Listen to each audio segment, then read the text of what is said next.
La medida forma parte del Green Deal o el Gran Pacto Verde para reducir la basura electrónica. Ahora solo reciclamos el 20% de las casi 50 millones de toneladas.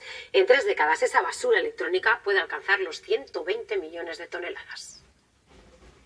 Lo hacemos diariamente y en muchas ocasiones cambiar de dispositivo electrónico como el móvil supone también deshacernos del cargador. Es un gesto que al año supera más de 51.000 millones de toneladas de desechos electrónicos. En una votación arrolladora, el Parlamento Europeo ha aprobado la petición a la Comisión para que se unifiquen los cargadores de forma universal.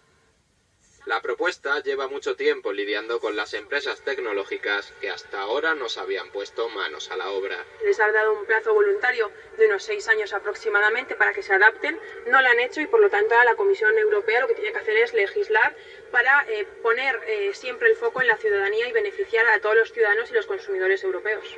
Una idea que también apoyan desde las organizaciones de consumidores. A nosotros nos parece que sería un ahorro para el consumidor y, por supuesto, menos impacto medioambiental. Cansados de esperar, se ha impuesto una fecha límite para el cambio. Le damos un plazo a la Comisión Europea para desarrollar este acto delegado sobre el cargador único universal hasta julio del año 2020. La medida se engloba en el llamado Green Deal o Pacto Verde, que de aquí a 2050 tiene el objetivo de convertir